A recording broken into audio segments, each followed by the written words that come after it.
right. Don't waste your time always searching for those wasted years. Everyone, it's been a little while. I'm Jack Mangan of the Metal Hall of Fame. What else am I? Metal Asylum and my evil graphic novel. And to my, I can't do left and right. Over there is my cohort, my partner in crime. Rich Catino, also from Metal Asylum, and I write for the Metal Hall of Fame and Brave Words magazine and Sea of Tranquility also sometimes. And today we are joined by Jarvis. Hi. Take it away. Jarvis Leatherby from the heavy metal band Night Demon. Pleasure to be here. Yes, the new wave of traditional heavy metal. Right. We need to point out, and not just saying this because you're here, Jarvis, a great band. Great stuff. Thank you so much. I appreciate that. I'm really honored that you think that, honestly. It's I do a lot of interviews, and a lot of people do know about the band, some don't. But it's always nice to talk to people that actually know your music and do appreciate it. So I'm happy to be here. Thank you. Very cool. You guys have been around since 2010, right? Well, we actually formed in mid 2011, and that's when we recorded our debut EP. But we didn't do anything until late 2012. So almost 2015 really is when the EP was officially came out. So we really weren't on anybody's radar until then. We actually weren't trying. It wasn't a goal for Night Demon to actually be a legit band. I mean, we were just kind of trying to do it for fun. When we wrote that first EP, we had 4 rehearsals as a band. The first 4 rehearsals, we wrote a song at each of them, and then the 5th rehearsal was the recording of that EP. So it's essentially a demo, and that's how things started. Which is your band camp where you guys have your official merch and everything? Because I see it on the website, and it's still up there. So is it still available? It is. Yeah. I mean, it's been through like 20 pressings now. So, but we like to keep things in print as much as we can, when stuff runs out, we go for it again. I mean, the EP is one of the things that the band still owns the masters to. All the other records are with other record labels, but even when that stuff goes out of print, they're usually repressed pretty quickly. Okay. Very cool. Jack, before you go on to your question, I don't know if you know this, but I'm looking at the track listing. Did you know that one of your favorite new wave of British heavy metal bands they covered on there? All right, I'm in suspense now. Which one? Diamond Head. They do Lightning to the Nations. Oh yes, yeah. No, that's an inspired choice too. Because there's Diamond Head is that one big song. I can't remember the name of it. That everybody always does. But no, that's an inspired choice. Yeah, I mean, for us it was just like, what song didn't Metallica cover yet? off that first Diamond Head release, and that was one of them. There's actually a couple more that I really like too, but that's the one we chose at that time. And actually, that was the first song we ever played together as a band, because when we had the idea to kind of start a new wave of British heavy metal inspired band, we were like, well, we don't have any songs, so everybody just show up knowing that song, and that's what we did. So nice.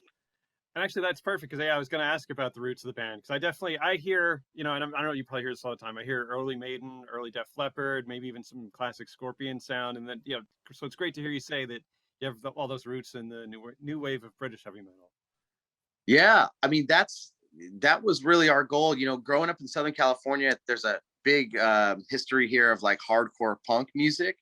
The metal scene really never existed anywhere here, and so when you find friends that are into heavy metal, like when I always grew up pretty much like an outsider. Like when I was in high school, I was a metal kid, and not many people were into it. And years passed after that, and it was the same old story. So when I found a couple guys that really liked the same stuff as me, we just had to do some kind of project like this. And yeah, like I would say like the big 4, I guess, inspirations for Night Demon are Maiden, Metallica, Scorpions, and I would say the fourth being like all of the new wave of British heavy metal, or and Sabbath, I guess, or Sabbath, would have to be that, but all eras of Sabbath too, So, Yeah.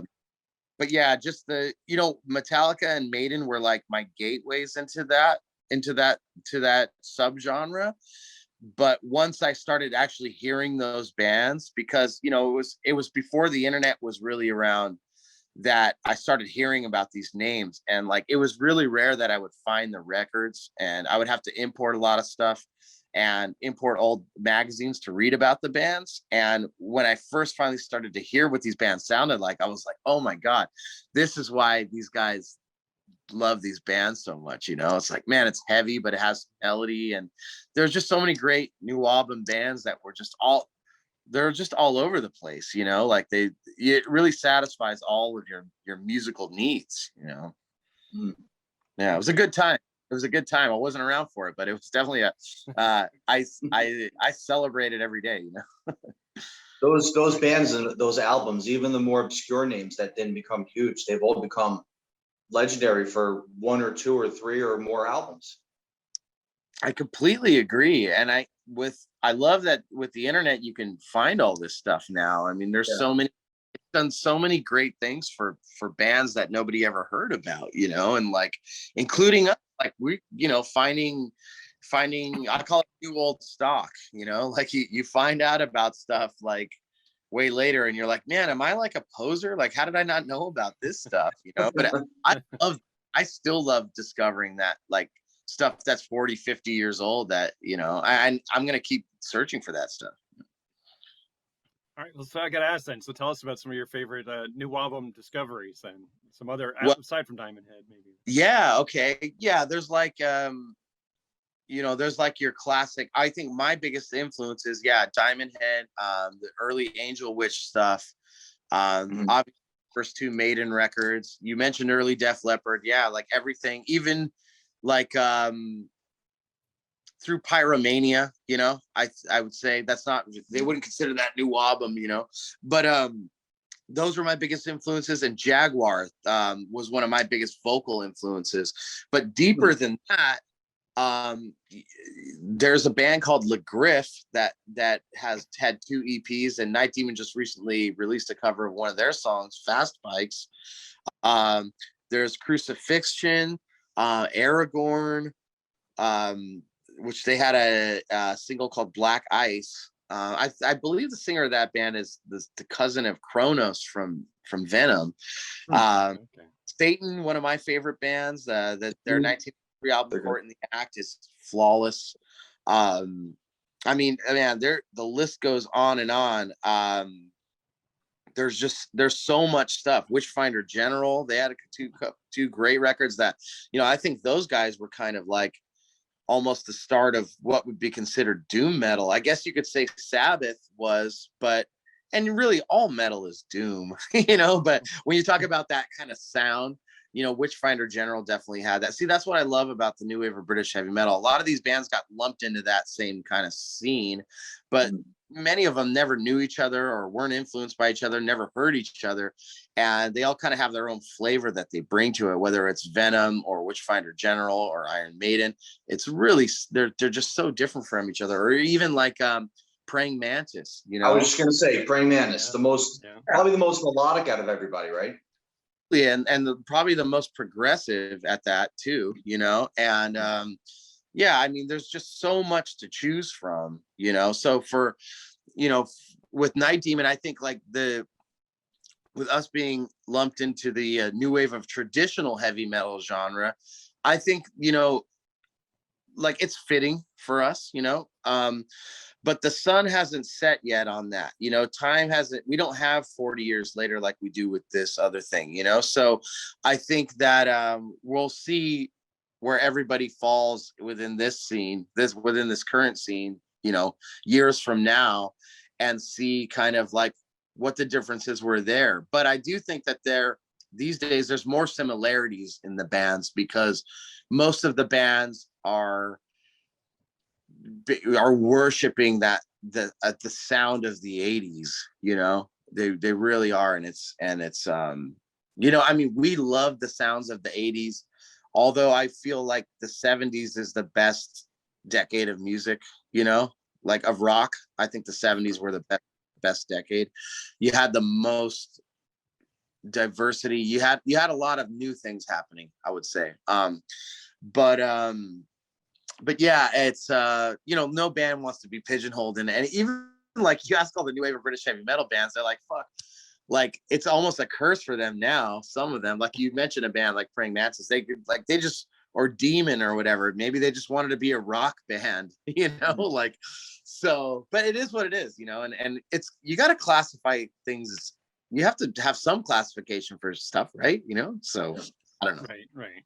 Yeah, I Yeah. mean, you can't have you on the shelf next to Biggie Smalls. You know, it doesn't really. Right. You know, you got to have some classification. But I agree. You know, that's a good Yeah. point too. All right, Rich. I know we had a bunch of Okay. questions about this, but Rich, I don't know. Do you have a, what do you want to ask? So yeah, tell us about the Year of the Demon compilation. You got Yeah. 4 new songs on there, and then there's a bunch of other stuff. So tell us about that. I know the 4 singles that are the new studio songs came out during the couple of years of the pandemic, a little at a time, right? One here, one there. Yeah, so it was basically started April 3rd of 2020 and every 5 weeks thereafter. So April through August of 2020, every 5 weeks we put out a 7-inch single. Right. B-side of each single was a cover song that we recorded, and it was exclusive to the vinyl only. You know, we didn't know how this was going to go, but all of those singles pretty much sold out the day they were released. So I mean, I guess it was a good problem to have, but the flip side material was never available to anybody, you know. So we thought, well, probably like everybody, that the pandemic was going to last 2 weeks and then 2 months and then a year. But when it stretched out to be 2+ years, we just kind of decided like, hey, look, we should kind of revamp what we did then, because we never got to tour on it. So let's put them together in one collection, and Cool. that way, you know, all the fans can own it and listen to it. And you know, now looking back on it 2 years later, I mean, I guess that was a moment in time, you know. And so you have to capture that in some way, and that's the whole idea behind it. And the bands, we're about to hit the road again, so we kind of looking forward, we were like, well, we need to give these songs of that 2020 era a proper tour before we put out another studio record, which, you know, we do have plans to do by the end of this year too. So a lot of stuff happening right now. Cool. Cool. So And they can find that. Sorry, Jack, go ahead. I was just, so you're writing then for the new album then? If you're But yeah, planning, it's just about done being recorded. So oh, nice. Okay. we're in the final stages this week. So yeah. And everybody can find that compilation at the Bandcamp site, which is nightdemon.bandcamp, right? That's it. Yeah. Very cool. Well, so I mean, so back to the scene a little bit. Talk to us about, you know, you said you got lumped into the new wave of traditional heavy metal. I mean, talk to us a little bit about your peers in the scene, because yeah, as Rich, Yeah. you know, mentioned in his article, he mentioned you guys and some of your Right. Yeah, peers. and real quick, I'm just gonna, sorry, Jarvis, I'm just gonna name the ones I have in the article. So I got you guys, of course, Striker, Enforcer, and then the other one was, I think I did Cauldron, and oh my God, who are the other names? I forgot. Holy Grail, and there Okay. was 2 others. So Haunt. what are some other names that you're familiar with that you would support or you know, tell people about, teach you know, about this new wave of traditional heavy metal? Well, I kind of like to leave that up to guys like you, because I always forget somebody, you know. I will say that when we started, we had no concept whatsoever of this subculture that was happening around the world with this stuff. And that's the reason why Night Demon wasn't a serious band when we started. It was just something that we felt like we needed to do as friends, to get this music out and to write some new wave of British heavy metal inspired music. And that's why we were dormant for the first year and a half, because we just thought nobody's going to care about this. I mean, we'd been around long enough in the music scene that we kind of felt like, come on, man, like if we were doing this in the 90s and they didn't like it then, why would they like it in the 2010s, you know? And what we discovered was through the internet is that there were other bands like us doing this. We just had no clue. So we found a band. There was a band in the Bay Area called Midnight Chaser. There was a band from Chicago called High Spirits. And we also discovered Cauldron from Canada and Enforcer from Sweden. So those were the first 4 bands that we knew about after we had started this band, and we were like, holy shit, this is great. Like, they're like young like us, and but they have that sound, and they have original songs, and they're kind of carrying the torch as like we thought we were, and kind of writing some modern classics, like not really straight up copying anybody, but like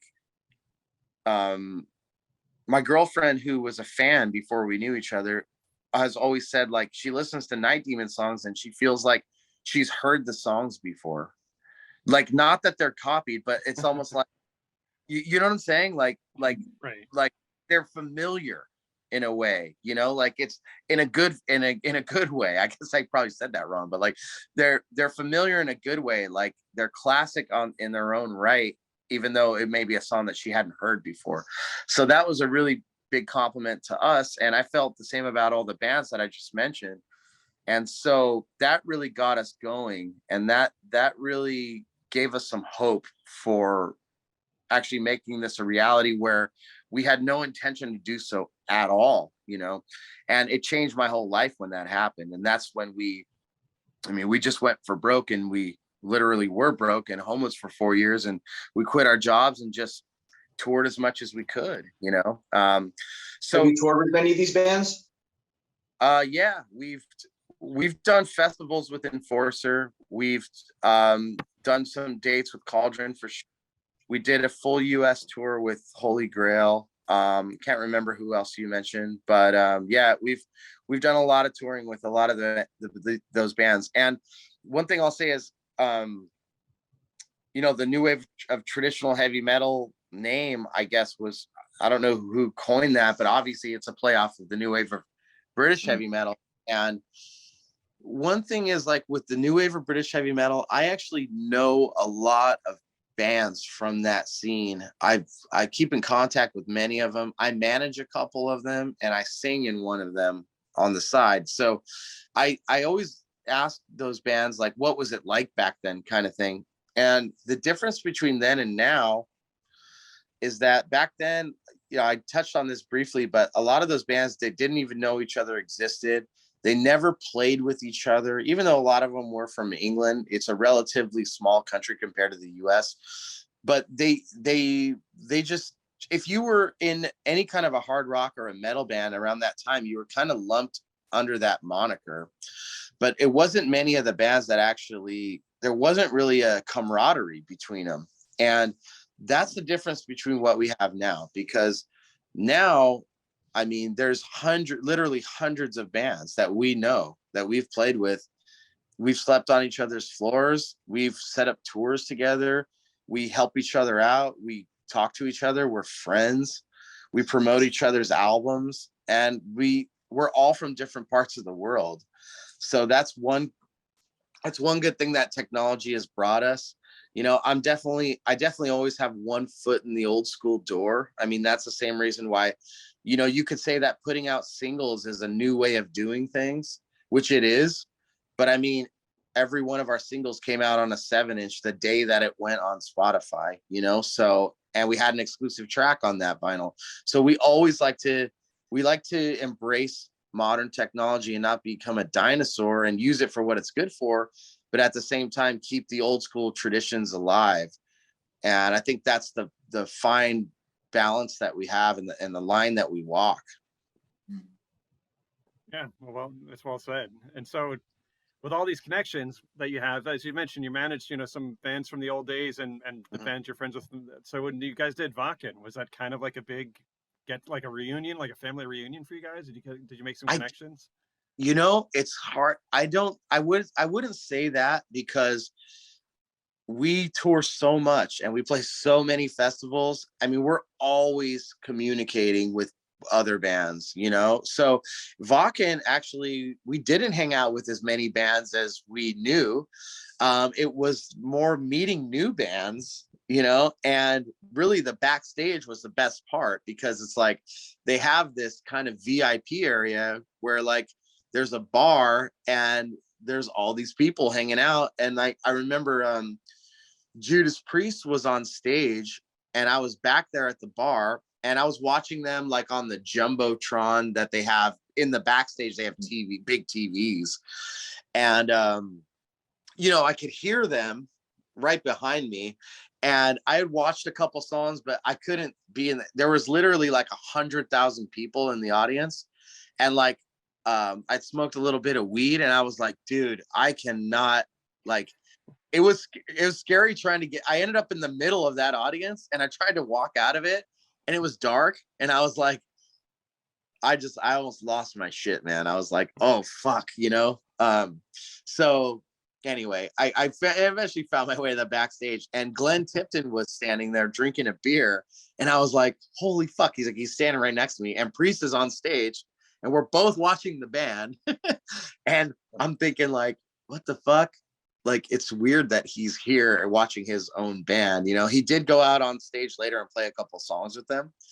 But yeah, no, Vakken was cool just for business connections more than anything, you know, and to do a lot of press and stuff. But it's just such a big thing, man. Like, it's such a big thing going on. It's hard to keep track of everything. And to be honest, there weren't a ton of bands that I liked that were playing, you know.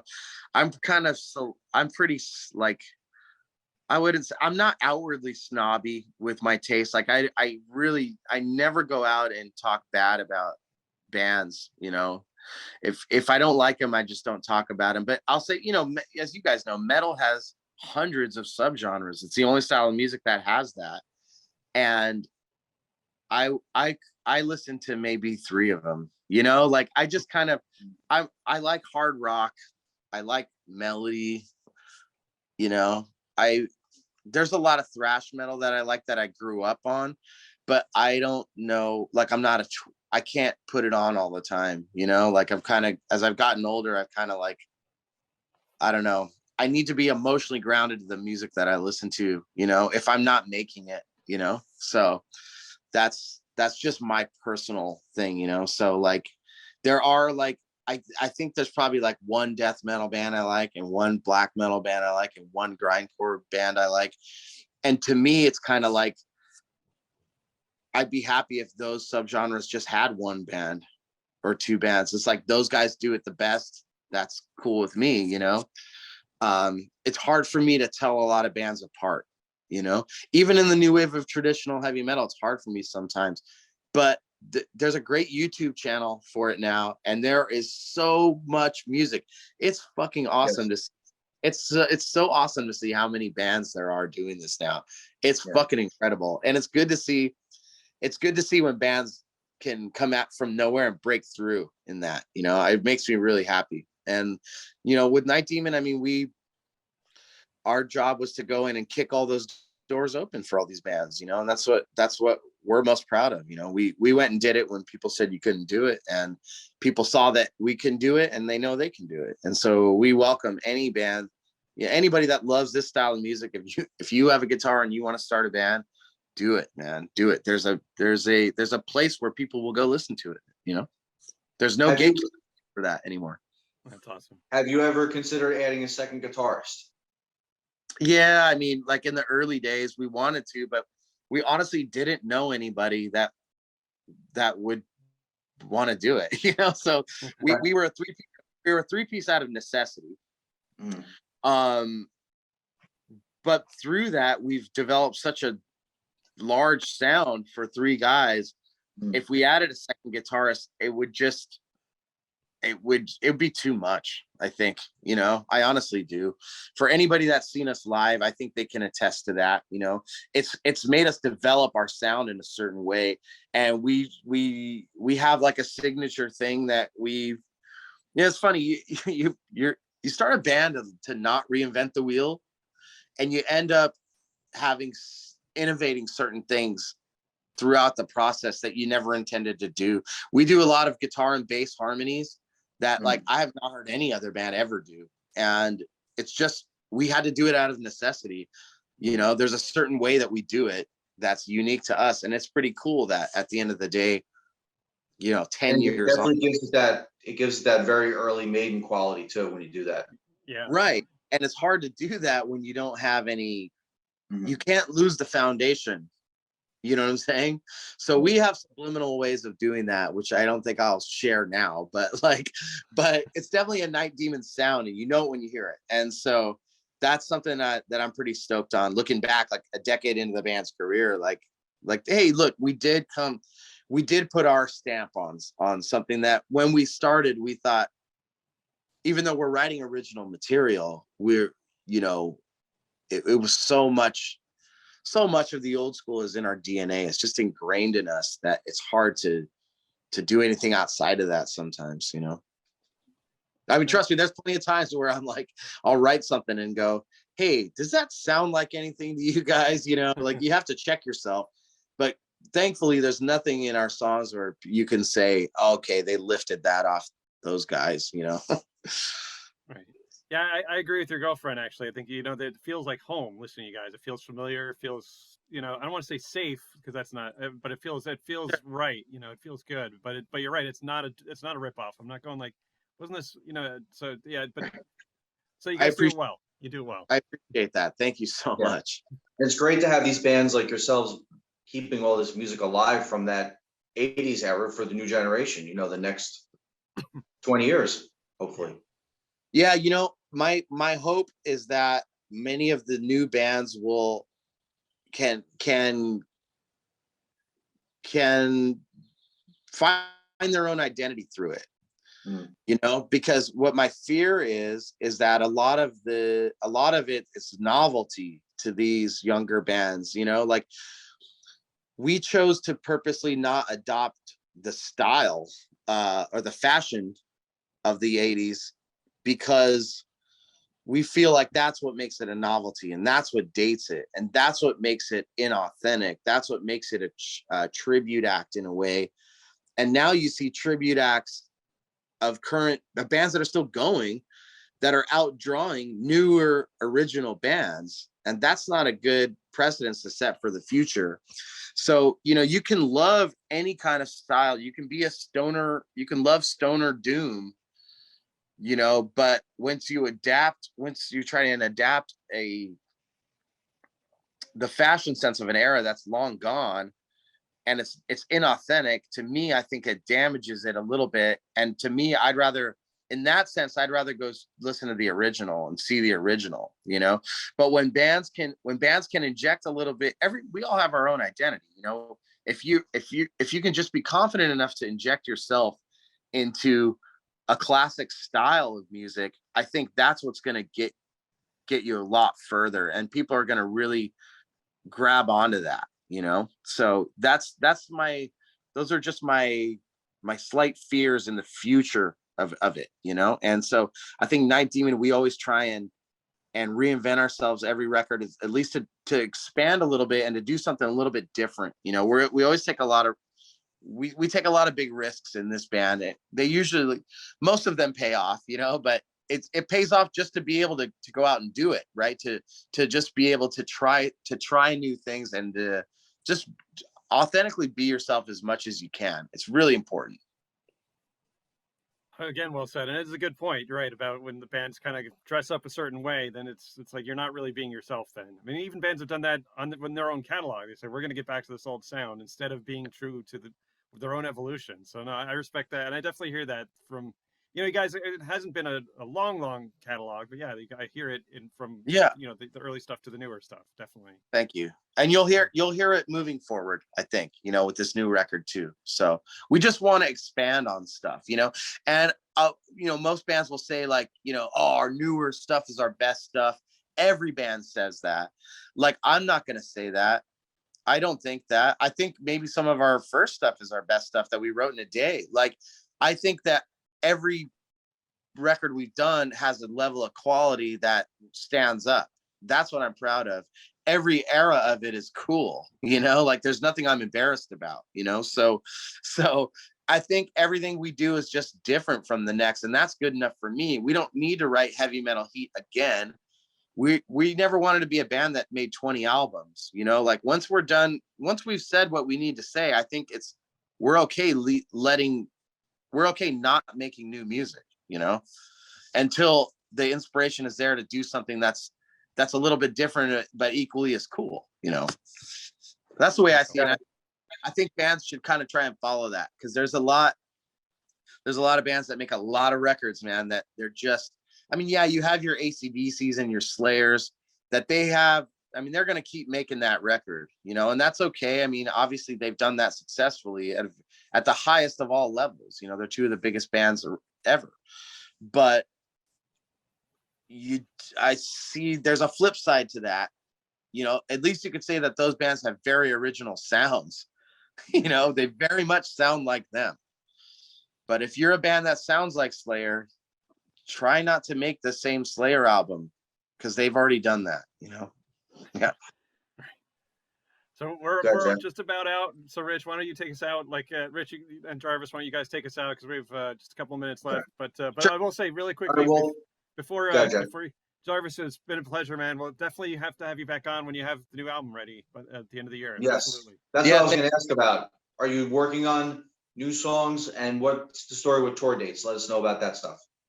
Yeah, so we're about to start playing again in 2 weeks, and we've got about 100 shows scheduled this year. So we've got a lot of stuff overseas and then some stuff here domestically. We're going back and forth to Europe like 5-6 times throughout from now to the end of the year. Some big festivals and some tours. All that's on our website, nightdemon.net/tour. There's pre-sale ticket links for every gig on there too, which is cool. And yeah, new music. We're about to finish this record. I can't give too many details about it, but it is a concept record, which all of our records started as a concept record, but ended up not being. But this one is through and through that, and I'm happy about that. And that'll be out November 4th of this year, 2022. And yeah, that's it, man. Very cool. All right. So yeah, like I said, we'd love to have you back on when the new album is ready, when you're doing that promotion cycle. But otherwise, yeah, we'll try and catch you on the road too. Looking forward to that. Yeah. I'm looking on the site. You don't have any American dates aside from a couple festivals so far, right? That's it. Yeah, we're going to be announcing something for the fall.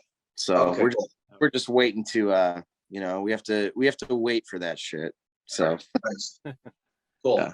All right. We'll share those tour dates. Yeah. Thank you guys so much, man. It's really cool talking about this stuff. I really appreciate it. Thank you. Thank you. Thanks for watching out there. Night Demon. Yeah. Thanks, everybody. See you. Thanks.